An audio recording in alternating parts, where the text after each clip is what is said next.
കഴിഞ്ഞ ദിവസം ന്യൂസ് 18 നടന്ന ചർച്ചയിൽ കൊയിലാണ്ടിയിൽ കൊല്ലപ്പെട്ട CPM നേതാവ് സത്യനാഥനെ കൊലപ്പെടുത്തിയത് RSS ആണെന്ന് സോഷ്യൽ മീഡിയയിൽ പോസ്റ്റ് ചെയ്ത് മിനിറ്റുകൾക്കുള്ളിൽ പോസ്റ്റ് മുക്കിയ CPM നേതാക്കളുടെ പൊള്ളത്തരങ്ങൾ തുറന്നു കാട്ടുകയായിരുന്നു. CPMനെ ന്യായീകരിക്കാൻ വന്ന ഇടതുമുന്നണിയുടെ നേതാവായ ആയൂർ ബിജു ഇരുന്ന് മെഴുകുകയായിരുന്നു. അവതാരകൻ മഞ്ജുഷ് ഗോപാലും രാഷ്ട്രീയ നിരീക്ഷകൻ ശ്രീജിത്ത് പണിക്കരുമാണ് ഇടതുപക്ഷ പ്രതിനിധിയെ എടുത്തലക്കിയത്. ചർച്ചയുടെ ആ ഭാഗങ്ങൾ കേൾക്കാം. RSS ആണ് ഇത് നടത്തിയതെന്ന് ഞാൻ പറഞ്ഞില്ല, ഞങ്ങളുടെ ഒരു നേതാക്കന്മാരും പറഞ്ഞില്ല. പറഞ്ഞ നിങ്ങൾ എന്തിനാണ് ആവശ്യമില്ലാത്തത് ഊഹിച്ചെടുക്കുന്നത്? അല്ല, സ്വരാജ് പറഞ്ഞു, ബിജിൻ പറഞ്ഞു, PK ശശി പറഞ്ഞു, അരുൺകുമാർ പറഞ്ഞു, ഒരുപാട് നേതാക്കൾ പറഞ്ഞിട്ടുണ്ട്. ഒറ്റ സെക്കൻഡ് മഞ്ജുഷ ഒറ്റ സെക്കൻഡ്.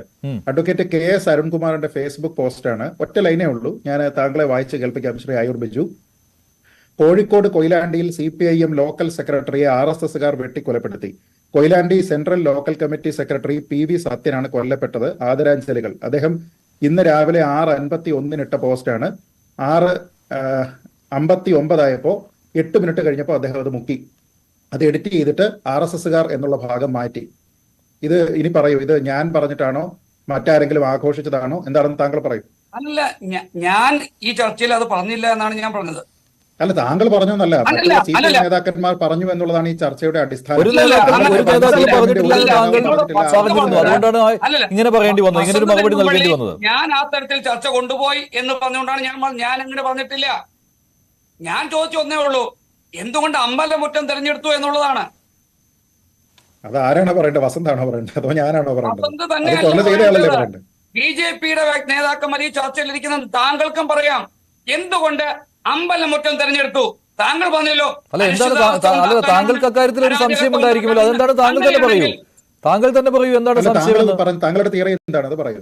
അല്ല, ഞാൻ ചോദിക്കുന്ന പൊതുസമൂഹത്തിന് മുന്നിലേക്ക് എന്തുകൊണ്ട് ഈ അമ്പലമുറ്റം തെരഞ്ഞെടുത്തു എന്നൊരു ചോദ്യമാണ് ഞങ്ങളുടെ മുന്നിലുള്ളത്. ഇതേ ചോദ്യമാണ് മുമ്പ് മാഷാ അല്ലാഹ് സ്റ്റിക്കർ എന്തിനൊട്ടിച്ചു എന്ന് നമ്മൾ അങ്ങോട്ട് തിരിച്ചു ചോദിച്ചത്. ഇതേ ചോദ്യമാണ് നമ്മൾ. അല്ല, ആ പ്രതികളല്ല ഇന്ന് ജയിലിലല്ലേ? അവരെ മാത്രമേ ഉണ്ടായിരുന്നുള്ളൂ. അല്ല, അതിൽ CPMന്റെ നേതാക്കളുമുണ്ട്. അതാണ് ഞാൻ താങ്കളോട് ചോദിച്ചത്. KC രാമേന്ദ്രൻ CPMന്റെ നേതാവാണല്ലോ. KC രാമേന്ദ്രൻ ഉണ്ടല്ലോ, പാർട്ടി പുറത്താക്കിയെങ്കിലും കുഞ്ഞനന്ദനുണ്ടായിരുന്നല്ലോ. CPMന്റെ പല ആൾക്കാരാണ് അല്ലേ? അവരെല്ലാം CPMന്റെ ആൾക്കാരാണ്. ഇപ്പൊ ജയിലിൽ കിടക്കുന്നു, ശരിയാണ്, CPMന്റെ ആൾക്കാരാണ്. ഇതിപ്പോ അമ്പലമുറ്റം തെരഞ്ഞെടുത്തിരിക്കുന്ന ആളും പഴയ CPMന്റെ ആളാണ്. അപ്പൊ ഞാൻ ചോദിക്കുന്ന ഇതിനകത്തിൽ RSS എവിടെ, വസന്ത് എവിടെ, ശ്രീജിത്ത് എവിടെ? അത് ഇതുവരെ പറയുന്നില്ല. ഇത് താങ്കൾ തന്നെ ആവർത്തിക്കാണ്. CPMന്റെ ഒരു നേതാവും അങ്ങനെ പറഞ്ഞിട്ടില്ല. ഞാൻ നേരത്തെ ചോദിച്ചല്ലോ, ഗുജറാത്ത് കലാപവുമായി ബന്ധപ്പെട്ട് നമ്മൾ കണ്ടല്ലോ. ഇവിടെ താങ്കൾ അങ്ങനെ ഒരു ആരോപണം ഉന്നയിച്ചപ്പോൾ താങ്കൾ പറഞ്ഞു അമ്പലമുറ്റം തെരഞ്ഞെടുത്തത് എന്തിനാണെന്ന്. അതിന്റെ മറുപടി പറയേണ്ടത് ആരാണ്? അങ്ങനെ തെരഞ്ഞെടുത്തത് കൊണ്ടാണല്ലോ അത് RSSകാരാണെന്ന് പൊടുന്നനെ തന്നെ ഇല്ലേ? അതിലിപ്പോൾ വിജിന്റെയൊക്കെ ഫേസ്ബുക്ക് പോസ്റ്റ് വായിച്ചാൽ കൂടുതൽ കാര്യങ്ങൾ വ്യക്തമാകും. എന്തുകൊണ്ടാണ് RSS ആണ് ഈ കൊലപാതകത്തിന് പിന്നിലെന്ന് പറഞ്ഞതെന്ന്. PK ശശിയുടെ പോസ്റ്റ് വായിച്ചാലും അങ്ങനെ തന്നെയാണ് മനസ്സിലാകുന്നത്. ഈ സ്വരാജ് മാത്രം ഒറ്റ വരിയിൽ നിർത്തി എന്നേ ഉള്ളൂ. എന്നോടാണോ? അതെ.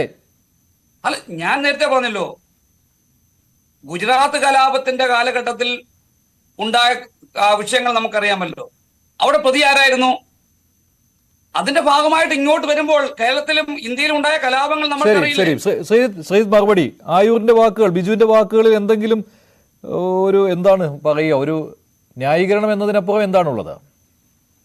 അല്ല, ഇദ്ദേഹം പറയുന്നതിൽ ന്യായീകരണം എന്ന് പറയാൻ പോലുള്ള കാര്യങ്ങളില്ല. കാരണം അദ്ദേഹം ഏറ്റവും കടുത്ത ഏതോ ക്യാപ്സൂളാണ് അദ്ദേഹം ഇറക്കുന്നത്. അദ്ദേഹം ആദ്യം തന്നെ പറഞ്ഞിരിക്കുന്നത് ഞാൻ ഈ കൊലപാതകത്തെ ന്യായീകരിച്ചു എന്നാണ്. ഏത് നിലയ്ക്കാണ് ഞാൻ ആ കൊലപാതകത്തിനെ ന്യായീകരിക്കുന്നത്? ഇതിനെ എന്നല്ല, ഒരൊറ്റ കൊലപാതകത്തിനെ എന്റെ ജീവിതത്തിൽ അതാണ് ആ വാക്ക് താങ്കൾ ഓർമ്മയുണ്ടോ? ഒരു കൊലപാതകം ഉണ്ടാകുമ്പോൾ സമൂഹത്തിൽ പിന്നെ അരക്ഷിതാവസ്ഥ ഉണ്ടാക്കുവാൻ കൊലപാതകം നടത്തിയ താങ്കൾ പറഞ്ഞു. ഞാൻ അതാണ് തീർച്ചയായിട്ടും ഏതൊരു കൊലപാതകം ഉണ്ടാകുന്നത് പിന്നെ കൊലപാതകം ഉണ്ടാക്കുന്നതിന് ഹോളി പോലെ ആഘോഷിക്കുന്നതിന് വേണ്ടിയിട്ടാണോ? അല്ല, കൊലപാതകം ഉണ്ടാക്കുക എന്ന് പറഞ്ഞു കഴിഞ്ഞാൽ അതിനർത്ഥം സമൂഹത്തിൽ അരക്ഷിതാവസ്ഥ ഉണ്ടാക്കുക എന്നത് തന്നെയാണ്. സമൂഹത്തിൽ ടെറർ ഉണ്ടാക്കുക എന്നുള്ളത് തന്നെയാണ്. അതിപ്പോ RSSകാരൻ പിന്നെ കോൺഗ്രസ്സുകാരനെ കൊന്നാലും കോൺഗ്രസ്സുകാരൻ CPMകാരനെ കൊന്നാലും ഏത് കൊലപാതകം നടന്നു കഴിഞ്ഞാലും ഒരു കൊലപാതകം സമൂഹത്തിന് നൽകുന്ന ചില സന്ദേശങ്ങളുണ്ട്. ആ സന്ദേശം എന്ന് പറയുന്നത് അരക്ഷിതാവസ്ഥയുടേതാണ്. ഇവിടെ നിയമവ്യവസ്ഥ താറുമാറായിരിക്കുന്നു, കുത്തഴിഞ്ഞിരിക്കുന്നു, അതുകൊണ്ട് അരാജകത്വത്തിൻ്റെതാണ് എന്ന് തന്നെയാണ് ആ സന്ദേശം. അങ്ങനെ ഒരു കൊലപാതകം എന്ന് പറയുന്നത് അരക്ഷിതാവസ്ഥയുടെ സന്ദേശം നൽകുന്നു എന്നൊരാൾ പറഞ്ഞു കഴിഞ്ഞാൽ അയാൾ ആ കൊലപാതകത്തെ ആഘോഷിക്കുന്നയാളാണെന്നോ അയാൾ ആ കൊലപാതകത്തെ ന്യായീകരിക്കുന്നയാളാണെന്നോ ഏത് സ്കൂളിലുള്ള ഏത് മലയാളം കൊണ്ടാണ് താങ്കൾ പഠിച്ചിരിക്കുന്നത്? ഞാൻ ഒരു കൊലപാതകത്തെ ന്യായീകരിച്ചില്ല. നേരെ മറിച്ച് എല്ലാ കൊലപാതകങ്ങളും അപലപിക്കപ്പെടേണ്ടതാണ്. ഞാനിവിടെ സൂചിപ്പിച്ചത് രാഷ്ട്രീയ വൈരാഗ്യം പോലും മറന്ന് പലപ്പോഴും കൊലപാതകങ്ങളിലുള്ള രണ്ട് വ്യത്യസ്ത രാഷ്ട്രീയ പാർട്ടിക്കാർ ആരൊക്കെയാണെങ്കിലും അവർ പോലും അങ്ങോട്ടും ഇങ്ങോട്ടും അനുശോചനം പറയുന്ന ഒരു സാമാന്യ മര്യാദ, ഒരു മനുഷ്യത്വം എന്ന് പറയുന്നത് നമ്മുടെ നാട്ടിലുണ്ട്. അത് കടന്നു പോലും ആൾക്കാർ സ്വരാജിന്റെ പോസ്റ്റിൽ ഹഹ റിയാക്ഷൻ കൊണ്ട് മൂടണമെങ്കിൽ അതിന്റെ ഉദ്ദേശം എന്ന് പറയുന്നത് അദ്ദേഹം അതിലൊരു തെറ്റായ രീതിയിലുള്ള ഒരു റോങ് കണോട്ടേഷനോട് കൂടി അദ്ദേഹം ആദ്യം ഒരു പോസ്റ്റ് ഇട്ടു എന്നുള്ളതാണ്. അപ്പൊ അദ്ദേഹത്തിന്റെ ഉദ്ദേശം എന്താണ് എന്നുള്ളത് ആൾക്കാർക്ക് ഇവിടെ മനസ്സിലായി. അതുകൊണ്ടാണ് താങ്കൾ വീണ്ടും വീണ്ടും ഇവിടെ വന്നിരുന്ന ആവർത്തിക്കുകയാണ് CPM-ന്റെ ഒരു നേതാവും ഇത് RSS-കാരനാണെന്ന് പറഞ്ഞില്ല എന്ന്. താങ്കൾ രാഹുൽ മാങ്കൂട്ടത്തലിനെ കുറ്റം പറയുന്നു. ഇപ്പൊ ഈ ചർച്ചയിൽ തന്നെ പങ്കെടുത്തിരിക്കുന്ന ശ്രീ വസന്തിനെ കുറ്റം പറയുന്നു. ഞാൻ ചോദിക്കുന്ന ഒരൊറ്റ കാര്യം, ഏതാണ്ട് 1/2 ഡസനോളം CPM-ന്റെ പ്രധാനപ്പെട്ട നേതാക്കന്മാർ, അതിൽ ഒരാൾ ഇന്ന് നിയമസഭയിൽ ഇരിക്കുന്ന ഒരംഗം, ഇവരെല്ലാവരും തന്നെ യാതൊരു വിധത്തിലുള്ള അടിസ്ഥാനവുമില്ലാതെ RSS-കാരാണ് ഈ കൊലപാതകത്തിന് പിന്നിൽ എന്നൊരു സന്ദേശം നൽകി കഴിഞ്ഞാൽ ഇത് വായിക്കുന്ന ആൾക്കാരെ സംബന്ധിച്ചിടത്തോളം അതെ RSS-കാരൻ കൊന്നു, ശരി നമുക്ക് മിണ്ടാതിരിക്കാം എന്നുള്ള മനോഭാവമാണോ CPM-ന്റെ ഒരാണിക്ക് ഉണ്ടാവുക, CPM-ന്റെ ഒരു പ്രവർത്തകൻ ഉണ്ടാവുക? അത് ഒരു അരക്ഷിതാവസ്ഥ ഉണ്ടാക്കും. ഇങ്ങനെ നമ്മുടെ നാട്ടിൽ ഏതെങ്കിലും ഒരു രാഷ്ട്രീയ കൊലപാതകം ഉണ്ടായിട്ടുണ്ടെങ്കിൽ പിന്നീട് അതൊരു പരമ്പരയായിട്ട് മാറിയിട്ടുണ്ട്. താങ്കൾക്കറിയാം, സ്കോർ ബോർഡ് കണക്കെ ഇത് ഇവിടെ പരമ്പര പോലെ ഉണ്ടായിട്ടുണ്ട് ഇവിടുത്തെ രാഷ്ട്രീയ കൊലപാതകങ്ങൾ.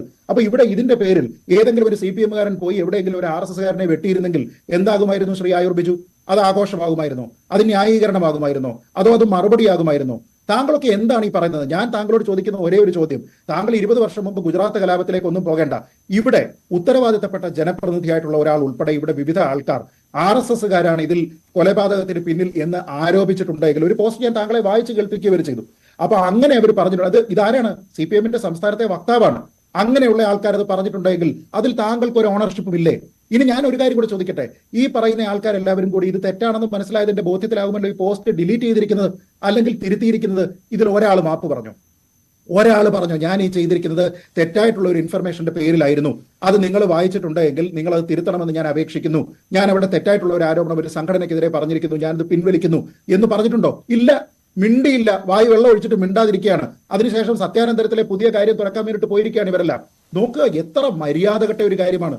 തെറ്റായിട്ടുള്ള ഒരു ആരോപണം ഉന്നയിക്കുമ്പോൾ അതിവിടെ കാണുമ്പോൾ ഇന്ന് മാധ്യമങ്ങൾ ഇവിടെ ചർച്ച ചെയ്യുന്ന സമയത്ത് ഈ ഏമാന്മാരെല്ലാം മിണ്ടാതെ വീട്ടിലിരിക്കുകയാണ്. ശരിയാണ് ശ്രീ ആയൂർ ബിജു, അതുകൊണ്ടാണല്ലോ CPM-ന്റെ ഒരു നേതാവും ഈ വിഷയത്തിൽ പ്രതികരിക്കാത്തത്. താങ്കളെ പോലെയുള്ള LDF-ന്റെ നേതാക്കൾക്ക്, മറ്റു പാർട്ടികളുടെ നേതാക്കൾക്ക് ഇക്കാര്യത്തിൽ പ്രതികരണം നടത്തേണ്ടി വരുന്നത്, നിങ്ങൾ ബുദ്ധിമുട്ടിലാവുന്നത്.